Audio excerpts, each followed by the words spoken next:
In 1930, two gentlemen loosely associated with Oxford wrote a history of England. Sort of. It was part parody, part satire, and part pure nonsense, with a lot of wordplay thrown in for fun. That book was, of course, the famous 1066 and all that, described by its authors as, quote, a memorable history of England, comprising all the parts you can remember, including 103 good things, 5 bad kings, and 2 genuine dates. This is another attempt to try to figure out just what they're talking about.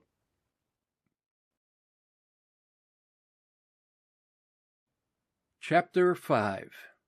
Alfred the Cake. Alfred the Great.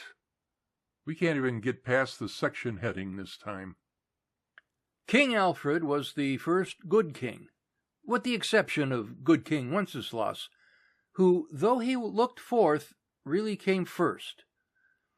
It is not known, however, what King Wenceslas was king of.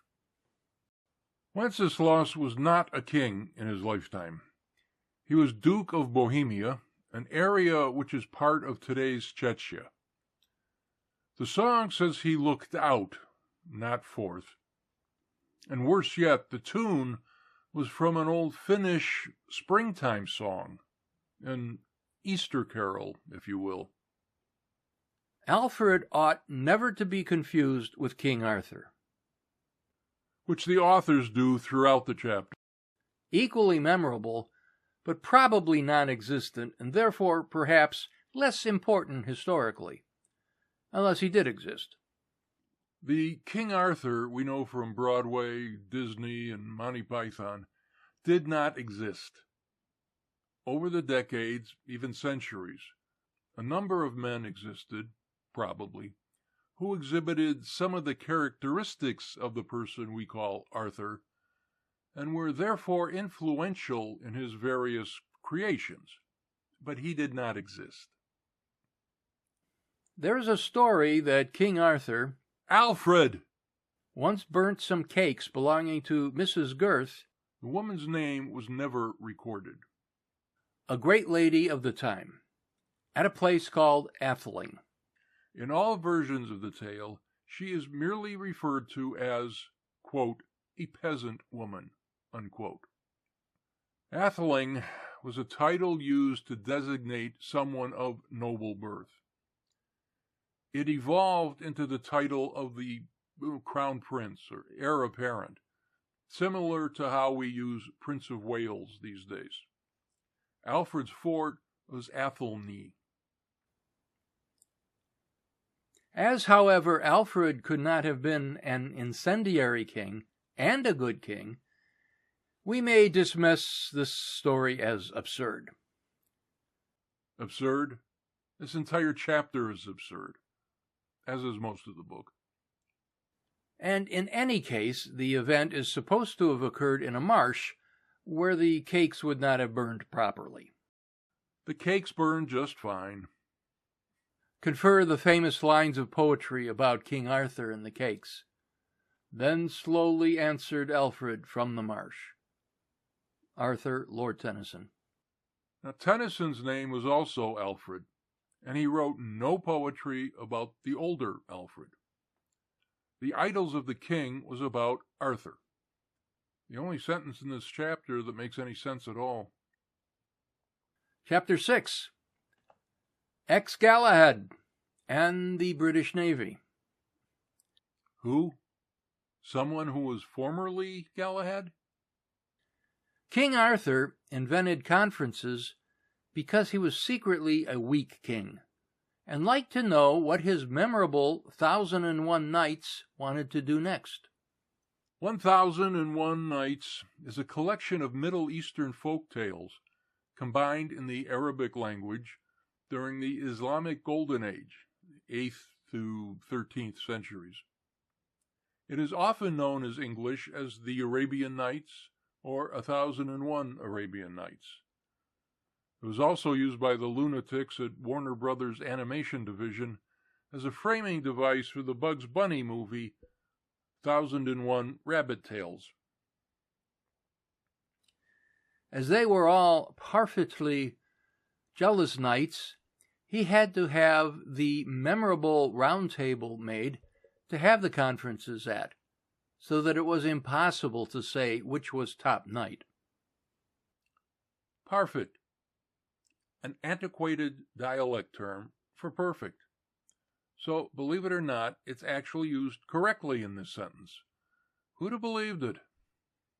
He had a miraculous sword called Excalibur, with which he defeated the Danes in numerous battles. He who? Alfred or Arthur? Now, Alfred had nothing of the sort. The mythical Arthur had a miraculous sword called Excalibur, and maybe others, depending on which of the dozens upon dozens of versions of the myths and legends you read. In this, he was also much assisted by his marine inventions, including the water dock and the British Navy. The latter invention occurred as follows. Water dock is a species of plant that grows in marshlands. The English Navy, or Royal Navy as we know it today, was founded in 1546 by Henry VIII. Alfred noticed that the Danes had very long ships, so he built a great many more, much longer ones, thus cleverly founding the British Navy. From that time onwards, foreigners who, unlike the British, do not prefer to fight against long odds, seldom attack the British Navy. Hence the important international law called the Rule Britannia, technically known as the freedom of the seas. Oy. Not just the Danes, but all Scandinavian nations had a vessel known as the longship, known to modern people who don't know any better as longboats. Now, as a side note, Viking is not a nationality. It's a job title. It means raider. So, the NFL has two teams with that name. The Minnesota Vikings and the the Raiders. I believe, as of this afternoon, they were in Las Vegas. But with them, it's always subject to change. Rule Britannia is a patriotic song, not a law. Humiliation of the Danes. The English resisted the Danes heroically under Alfred, never fighting except against heavy odds, till at the memorable Peace of Wedmore, Alfred compelled the Danes, who were now, of course, beaten, to stop being Danes and become English, and therefore C of E and get properly married. Yes, the Danes outnumbered the English at the Battle of Edington. But that does not mean it was their preferred mode of fighting. The treaty, not peace, of Wedmore was a verbal agreement whereby Guthrum agreed to become Christian and stay out of Wessex. The formal written treaty was maybe a year later and called the Treaty of Guthrum and Alfred, and set up the Dane law. Mr. Seller is so obsessed with C of E. Once and for all, Henry VIII, 1534.